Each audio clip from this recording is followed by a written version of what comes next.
Hi all, welcome to AV Vlogs.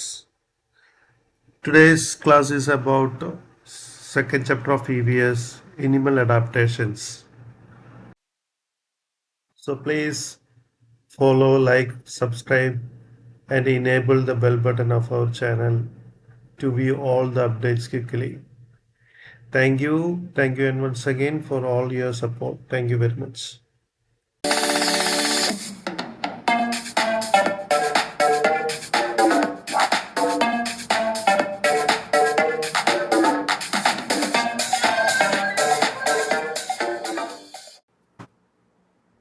Hi all, let's go through the second chapter of EVS Science, Animal Adaptations. Let's get started. See here, different types of animals are there, but their habitat, that means where they belong to live, are different. Like a camel lives in land, then dolphin lives in water, monkey lives in trees, like that. So there are different kinds of animals. They live in different places. We will study all this in details now. Okay. നമുക്കറിയാം പല type of animals, അതായത് camels ഉണ്ട്, monkeys ഉണ്ട്, dolphin ഉണ്ട്. ഇവരൊക്കെ ഓരോരോ സ്ഥലങ്ങളിലാണ് ഇവർ താമസിക്കുന്നത്. ഇപ്പോൾ ക്യാമലാണെങ്കിൽ ലാൻഡിൽ താമസിക്കും, മങ്കി ആണെങ്കിൽ ട്രീസിൻ്റെ മുകളിൽ, ഡോൾഫിൻ ആണെങ്കിൽ സീയിൽ, അങ്ങനെ. പിന്നെ ഓരോ പ്ലാന്റ്സ് ആണെങ്കിൽ ഒരു പ്രത്യേക ടൈപ്പ് പ്ലാന്റും ഒരു സ്ഥലത്ത് ആണ് അത് വളരുള്ളൂ. ചില തണുപ്പിൽ വളരുന്ന പ്ലാന്റ്സ് നമുക്ക് ഹോട്ട് ഏരിയാസിൽ നോക്കി കഴിഞ്ഞാൽ കാണത്തില്ല. അതേപോലെ ഓരോ ഹാബിറ്ററ്റ് ഉണ്ട്, ഓരോ പ്ലാന്റ്സിനും ഓരോ എനിമൽസിനും. അതാണ് നമ്മളിവിടെ എനിമൽസിൻ്റെ അഡാപ്റ്റേഷനാണ് നമ്മളിവിടെ പഠിക്കാൻ പോകുന്നത്. Okay. Adaptations to environment. Based on the environment, animals are grouped as terrestrial, aquatic, amphibian, aerial and arboreal. There are 5 kinds of animals based on the environment they live. ഓരോ എനിമൽസും ജീവിക്കുന്ന എൻവയോൺമെൻറ്റിനനുസരിച്ച് അവരെ 5ആയിട്ട് തരംതിരിച്ചിട്ടുണ്ട്. ഏതൊക്കെയാണ്? Terrestrial, aquatic, amphibian, aerial and arboreal. Okay, we are studying about the terrestrial animals. Animals that live on land are called terrestrial animals. The climate conditions on land vary from place to place. Terrestrial animals എന്ന് പറഞ്ഞാൽ ലാൻഡിൽ ജീവിക്കുന്ന എനിമൽസിനെയാണ് terrestrial animals എന്ന് പറയുന്നത്. Climate condition on different ലാൻഡിൻ്റെ different പ്ലേസിൽ അത് ക്ലൈമറ്റ് കണ്ടീഷൻ വേരി ചെയ്തുകൊണ്ടിരിക്കും. Polar regions are extremely cold.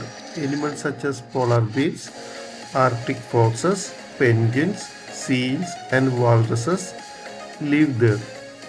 To protect themselves from cold, these animals have thick hairy skin.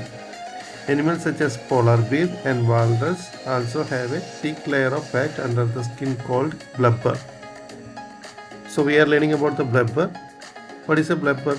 Some animals who lives in the polar areas or in a cold areas, they have a thick layer of fat under their skin. You can see in that sheep, then polar bear, walruses, penguins, foxes, all the examples. They will have fat under their skin. So the skin ഇങ്ങനെ ഒന്ന് ചെറുതായിട്ടൊന്ന് തൂങ്ങി നിൽക്കും. That is called a blubber. അതായത് animals such as polar bear, walrus, ഇവർക്കൊക്കെ ഒരു fat ഉണ്ടാകും അവരുടെ സ്കിന്നിൻ്റെ അടിയിൽ. അതിനെയാണ് ബ്ലബ്ബർ എന്ന് പറയുന്നത്. ഇതവർക്ക് തണുപ്പിൽ നിന്നൊക്കെ അവരെ പ്രൊട്ടക്റ്റ് ചെയ്യും. പിന്നെ മറ്റുള്ള എനിമൽസ് വന്നിട്ട് അറ്റാക്ക് ചെയ്യുന്നതിൽ നിന്ന് അവരെ കുറച്ചൊക്കെ ഒരു പരിധി വരെയൊക്കെ അത് പ്രൊട്ടക്റ്റ് ചെയ്യും. Okay.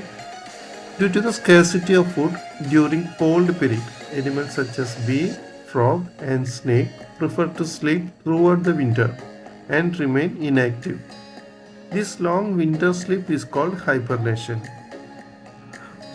What is hibernation? Some animals like frog, bear and snake, they will sleep throughout the winter. Mostly they will sleep in the winter time. All the winter time they will sleep only.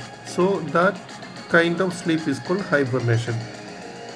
ഈ പറയുന്ന animals winter സമയത്ത് കൂടുതലും ഉറക്കത്തിലായിരിക്കും. Because ആ സമയത്ത് അവർക്ക് food കിട്ടൽ കുറവായിരിക്കും. Scarcity of food വളരെയധികം ഉണ്ടാവും.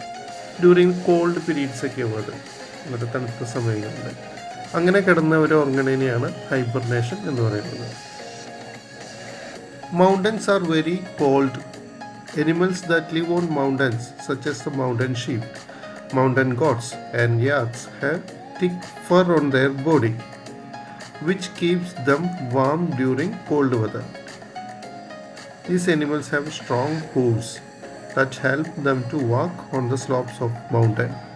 നമ്മൾ ക്യാമൽസിനെയൊക്കെ ശ്രദ്ധിച്ചറിയാം, അതേപോലെ കൗസിനൊക്കെ ശ്രദ്ധിച്ചാലും അറിയാം. കൂടുതലും ക്യാമൽസിലെ അതിൻ്റെ കാലിൻ്റെ അടിയിലേക്കും പാദം ഭയങ്കര കട്ടിയുള്ളതായിരിക്കും. ഒരു ഹൂവ്സ് എന്നാണ് അതിന് ആ സ്ട്രോങ് ആയിട്ടുള്ള പാദത്തിനെ പറയുന്നത്, ഹൂവ്സ്. അതവർക്ക് ഈ ഡെസേർട്ട് ഏരിയയിലൊക്കെ നടക്കാനായിട്ട് വളരെയധികം ഹെൽപ്ഫുള്ളായിരുന്നു. Deserts are usually very hot. Animals that live in deserts, such as camels, have thick skin and less hair on their body. This helps to prevent water loss from their body. ഈ ഡെസേർട്ടിലൊക്കെ ജീവിക്കുന്ന എനിമൽസിന് ഭയങ്കര hot area ആണ് അവിടെ. So അവരുടെ skin ഭയങ്കര തിക്കായിരിക്കും. അവർക്കധികം hair ഉണ്ടാവില്ല അവരുടെ സ്കിന്നിൽ. ഇത് എന്തുകൊണ്ടാണ് അങ്ങനെ വരുന്നത്? അതുമൂലം അവരുടെ വാട്ടർ ലോസ്, അവരുടെ ബോഡിയിൽ നിന്നുള്ള വാട്ടർ ലോസ് അവർക്ക് കൺട്രോൾ ചെയ്യാൻ പറ്റും. ഈ സ്കിൻ ഇതിലധികം ഹെയർ ഇല്ലാത്തതുകൊണ്ടും അവരുടെ സ്കിൻ കുറച്ച് കട്ട് ചെയ്തുകൊണ്ടും അവരുടെ ബോഡിയിൽ നിന്നുള്ള വാട്ടർ ലോസ് അവർക്ക് കൺട്രോൾ ചെയ്യാൻ പറ്റും. ആർക്ക്? ഈ ഡെസേർട്ടിൽ താമസിക്കുന്ന എനിമൽസിനെ. Some animals such as snails, lizards and earthworms sleep for a long time during summer months to escape from the heat. This long summer sleep is called estivation. ചില animals നല്ല hot സമ്മറിൽ കിടന്നുറങ്ങും. ആ ഉറക്കത്തിന്, അങ്ങനെ പറയുന്ന ലോങ് സമ്മറിലുള്ള സ്ലീപ്പിനെയാണ് എസ്റ്റിവേഷൻ എന്ന് പറയുന്നത്. ഏതൊക്കെ animals അങ്ങനെ കിടന്നുറങ്ങുന്നത്? സ്നെയിൽസ്, ലിസാർഡ്, എർത്ത്വേം, ഇതൊക്കെയാണ് സമ്മറിൽ കിടന്നുറങ്ങുന്നത്. അവരാണ് എസ്റ്റിവേഷൻ. ഇങ്ങനെ സമ്മറിൽ കിടന്നുറങ്ങുന്നതിനെയാണ് എസ്റ്റിവേഷൻ എന്ന് പറയുന്നത്. ഇനി ഒരു ഫാക്ട് ഫയൽ പറയാം. A camel drinks a large amount of water at a time. Therefore, it is able to stay without water for long period of time. The hump of the camel contains a large amount of stored fat. This is used when there is a scarcity of food. It has long legs and flat hooves, which help it to walk easily on the loose desert without the feet sinking in. A camel has double eyelid, which prevents the sand from entering its eyes. A camel is also called ship of the desert. ഇതാണ് camel. ഒരുപാട് വെള്ളം at A time, ഒരു സമയത്ത് തന്നെ കുടിക്കും. അങ്ങനെ ഈ വെള്ളം ഇത് സ്റ്റോർ ചെയ്ത് വയ്ക്കും. അതുകൊണ്ട് തന്നെ ഒരു പ്രാവശ്യം വെള്ളം കുടിച്ചാൽ പിന്നെ കുറേ സമയം കഴിഞ്ഞിട്ട് വെള്ളം കുടിച്ചാൽ മതി ക്യാമലിന്. ഈ ക്യാമൽ എവിടെ ഈ വെള്ളം സ്റ്റോർ ചെയ്ത് വയ്ക്കുന്നത്? അതിൻ്റെ പുറത്ത് ഹംപ് എന്ന് പറഞ്ഞൊരു ഏരിയയിലാണ്. അതായത് ക്യാമലിൻ്റെ പുറത്തുള്ള ഹമ്പിലാണ് ഈ വെള്ളം സ്റ്റോർ ചെയ്ത് വയ്ക്കുന്നത്. അത് എങ്ങനെ? ഈ വെള്ളമൊക്കെ ഫാറ്റായിട്ടാണ് അത് സ്റ്റോർ ചെയ്യുന്നത്. This is used when there is scarcity. അവർക്ക് ഫുഡ് കിട്ടാതെ വരുമ്പോൾ, ഒരാഴ്ചയ്ക്ക് ഫുഡ് കിട്ടാണ്ടിരുന്നാലും ക്യാമൽസിന് പ്രശ്നമില്ല. കാരണം ഈ ഹമ്പിന്ന് ഇവിടെ സ്റ്റോർ ചെയ്തിട്ടുള്ള ഫാറ്റ് കൊണ്ട് അവർ ജീവിച്ചോളും. It has long legs. ക്യാമൽസിൻ്റെ ലെഗ് ഭയങ്കര ലോങ് ആണ്. ഫ്ലാറ്റ് ഹൂവ്സ് ആണ്. എൻ്റെ കാൽപാദം ഭയങ്കര ഫ്ലാറ്റാണ്. Which help it to walk easily on the loose desert. ഈ ഹൂവ്സ് ഉള്ളത് കൊണ്ട് തന്നെ അതിന് ഈ ഡെസേർട്ടിൽ വളരെ എളുപ്പത്തിൽ നടക്കാൻ സാധിക്കും. ഡെസേർട്ടിലെ കാല് അധികം അതിൽ പൂഴ്ന്നു പോവില്ല, കാരണം ഈ ഹൂവ്സ് ഭയങ്കര സ്ട്രോങ് ആണ്. ക്യാമലിന് പിന്നുള്ളത് ഡബിൾ ഐലൈഡ് ആണ്. ഈ ഡബിൾ ഐലൈഡ് ഉള്ളത് കൊണ്ട് തന്നെ സാൻഡ് പെട്ടെന്ന് അത് മണൽ പെട്ടെന്ന് അതിൻ്റെ കണ്ണിൽ പോകുന്നതിൽ നിന്ന് അതിനെ പ്രൊട്ടക്റ്റ് ചെയ്യാൻ പറ്റും. ഈ ക്യാമലിന് മറ്റൊരു പേരും കൂടിയുണ്ട്, ship of the desert. Okay, അപ്പോൾ എന്തൊക്കെ പോയിന്റ്സ് ഇതിലുള്ളത്? ലാൻഡിൽ ജീവിക്കുന്ന അനിമൽസിനെയാണ് നമ്മൾ ടെറസ്ട്രിയൽ അനിമൽസ് എന്ന് പറയുന്നത്. ബ്ലബ്ബർ എന്ന് പറയുന്നത് എന്താ? ചില തണുപ്പ് സ്ഥലങ്ങളിൽ താമസിക്കുന്ന അനിമൽസിനെ ഒരു ഫാറ്റ് അതിൻ്റെ സ്കിന്നിൽ ഉണ്ടാവും. ഈ ഫാറ്റാണ് ബ്ലബ്ബർ, ഒരു തിക്ക് ലെയർ ഓഫ് ഫാറ്റ്. അതുതന്നെയാണ് under the skin, is called blubber. Hibernation എന്ന് പറഞ്ഞാൽ എന്താ? ചില അനിമൽസ് ലൈക്ക് ഫ്രോഗ്, ബീർ, ഇതൊക്കെ വിൻ്ററിൽ കിടന്നുറങ്ങും. അതിനെയാണ് ഹൈബർനേഷൻ എന്ന് പറയുന്നത്. ഹൂവ്സ് എന്ന് പറഞ്ഞാൽ എന്താ? ക്യാമൽസിന് അതേപോലെ ചില മൃഗങ്ങൾക്ക് അതിൻ്റെ കാൽപാദം വളരെ സ്ട്രോങ് ആയിട്ടിരിക്കും. ആ സ്ട്രോങ് ആയിട്ടുള്ള കാൽപാദത്തെയാണ് നമ്മൾ ഹൂവ്സ് എന്ന് പറയുന്നത്. Then aestivation. What is aestivation? Some animals like snails, lizards and earthworms sleep for a long time during summer months to escape from the heat. This is called estivation. Okay. Next is aquatic animals. Animals that live in water are called aquatic animals. Fish, whale, turtle and octopus are a few examples of aquatic animals. Fish have fins, and whales and turtles have paddle-like flippers that help them in swimming. Most aquatic animals respire through gills. സാധാരണ ഈ വെള്ളത്തിൽ ജീവിക്കുന്ന അനിമൽസിനാണ് aquatic animals എന്ന് പറയുന്നത്. Example fish, വെയിൽ, turtle, octopus ഇതൊക്കെയാണ്. ഫിഷിന് ഒരു നീന്താനൊക്കെ ആയിട്ട് ഫിൻസ് എന്ന് പറയുന്ന ഒരു ചിറക് പോലത്തെ ഒരു സാധനമുണ്ട്, ചിറകാണ് ഫിഷിൻ്റെ. ദെൻ വെയിൽസിന്, ടർട്ടിൽസിന് പാഡൽ ലൈക്ക് ഫ്ലിപ്പേഴ്സ്, ഒരു ഫ്ലിപ്പേഴ്സ് എന്നാണ് അതിനെ പറയുക. That help them in swimming. എല്ലാ അക്വാട്ടിക് അനിമൽസും, മോസ്റ്റ് അക്വാട്ടിക് അനിമൽസ് അവർ റെസ്പിറേഷൻ എടുക്കുന്നത് ഗിൽസിലൂടെയാണ്. ഗിൽസ് എന്ന് പറയുന്ന ഒരു ഇതിലൂടെയാണ് അവർ റെസ്പിറേഷൻ എടുക്കുന്നത്. This is amphibians. Animals such as frog and salamander that can live both in water and on land are called amphibians. Most amphibians have lungs that help them to breathe on land and moist skin that help them to breathe underwater. Frogs have well-developed strong hind limbs that help them to hop on land and webbed feet to help them swim in water. Amphibians എന്ന് പറഞ്ഞാൽ both ലാൻഡിലും വാട്ടറിലും ജീവിക്കുന്ന അനിമൽസിനെയാണ് amphibians എന്ന് പറയുന്നത്. Example frog ആണ്. Most amphibians have lens. അവർക്ക് lens ഉണ്ടാവും. ആ lens ഉപയോഗിച്ചിട്ട് അവർ ലാൻഡിൽ ബ്രീത്ത് ചെയ്യും. പിന്നെ അവർക്ക് മോയിസ്റ്റ് സ്കിൻ ഉണ്ടാവും. That helps them to breathe under വാട്ടറിൽ അവർക്ക് ബ്രീത്ത് ചെയ്യാനായിട്ട് മോയിസ്റ്റ് സ്കിൻ ഉണ്ടാവും. അതേപോലെ ലാൻഡിൽ ബ്രീത്ത് ചെയ്യാനായിട്ട് ലങ്സും ഉണ്ടാവും. Frogs have well developed strong hind limbs. അവർക്കൊരു strong well developed hind limbs ഉണ്ടാവും. That help them to hop on ലാൻഡിൽ നടക്കാനായിട്ട് വലിയൊരു ഹിൻഡ് ലിംസ് ഉണ്ടാവും. ആൻഡ് വെബ്ഡ് ഫീറ്റ്, ഒരു വെബ്ഡ് ഫീറ്റ് ഉണ്ടാവും അവർക്ക് എന്തിനെ സ്വിം ചെയ്യാൻ, വാട്ടറിൽ സ്വിം ചെയ്യാൻ വേണ്ടിയിട്ട്. Aerial animals. Animals that can fly and spend their maximum time in air are called aerial animals. Birds are examples of aerial animals. They have hollow bones, boat-shaped body, wings, and feathers to help them fly.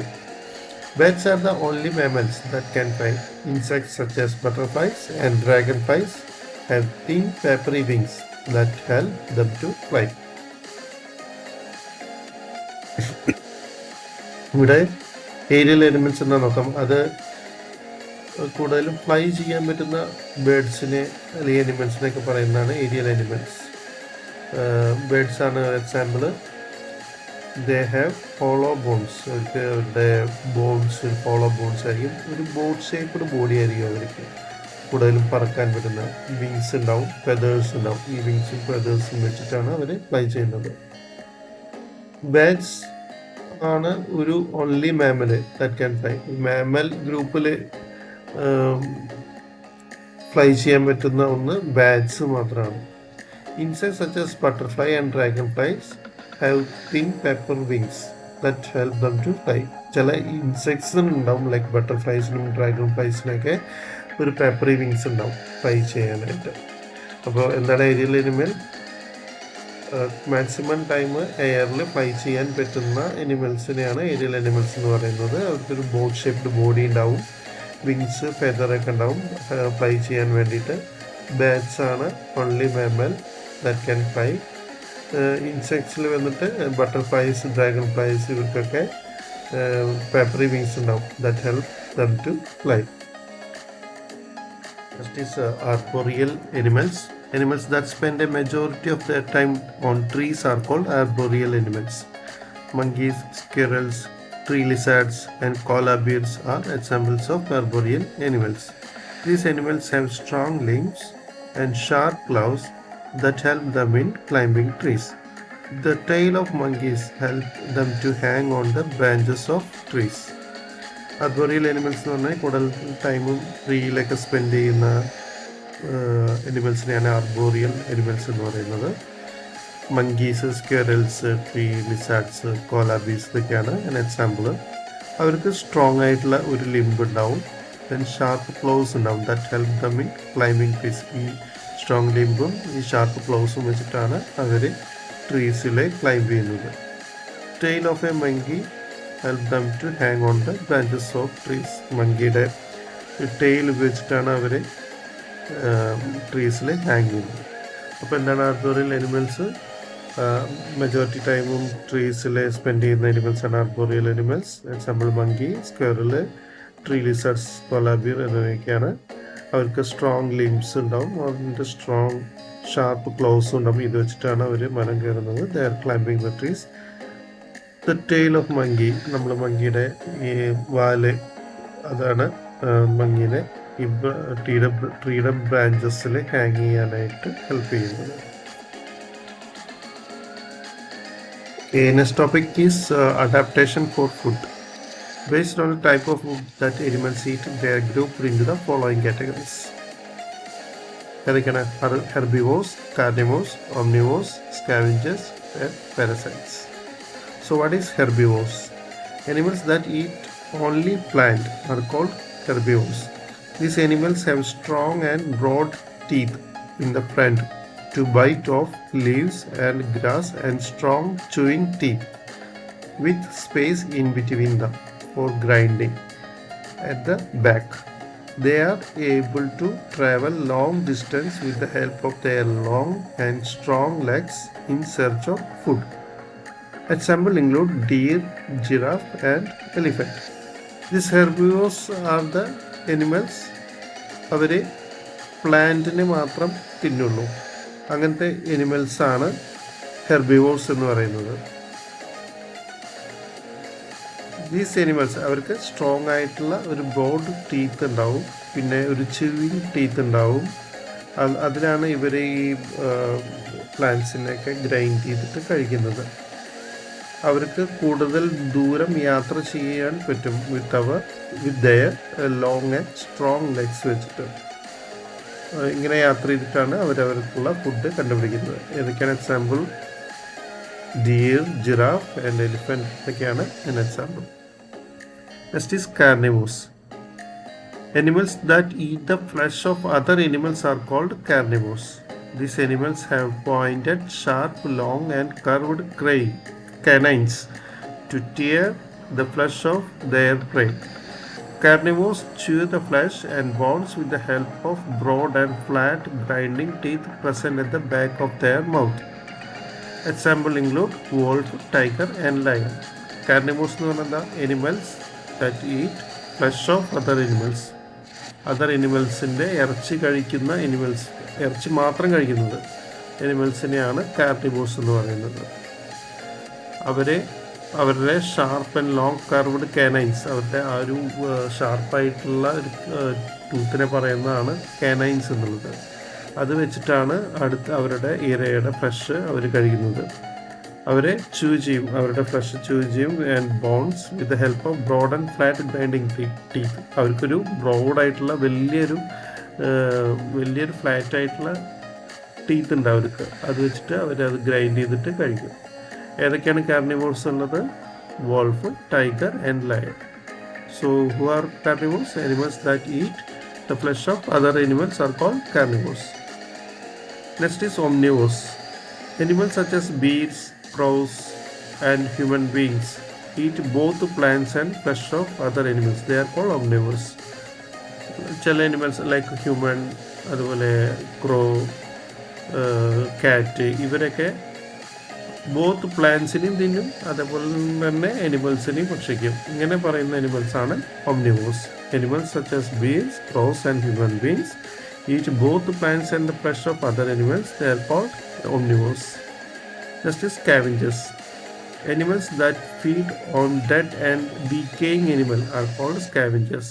Examples include vultures, jackals, wild dogs and hyenas. Scavengers have sharp teeth for ripping and tearing flesh. അതായത് dead അനിമൽസിനെ കഴിക്കുന്ന മറ്റുള്ള അനിമൽസാണ് സ്കാവെഞ്ചേഴ്സ്. ഒരു എന്തെങ്കിലും ചത്ത ജീവികളൊക്കെ തിന്നുന്ന മറ്റ് അനിമലിനെ പറയുന്നതാണ് സ്കാവെഞ്ചേഴ്സ്. ഏതൊക്കെയാണത്? Example vultures, jackals, wild dogs. ഇതൊക്കെയാണ്, ഹൈനാസ്, ഇതൊക്കെയാണ് സ്കാവെഞ്ചേഴ്സ്. പിന്നെ വരുന്നത് parasites. Organism that live on or inside the body of other living organism and depending on them for food are called parasites. The animal on or inside which the parasites lives is called the host. Roundworms, hookworms and tapeworms are parasites that live inside the body of the host. അതായത് ഒരു ബോഡിയുടെ ഉള്ളിൽ ഇരുന്നിട്ട് മറ്റു ബോഡീനെ, ഒരു എനിമലിൻ്റെ ബോഡിയുടെ ഉള്ളിൽ കയറി ഇരുന്നിട്ട് അത് ഭക്ഷണമാക്കി തിന്നുന്ന, അവരുടെ ബോഡി ഭക്ഷണമാക്കി തിന്നുന്ന ചെറിയ ചെറിയ ജീവികളെയാണ് നമ്മൾ പാരസൈറ്റ്സ് എന്ന് പറയുന്നത്.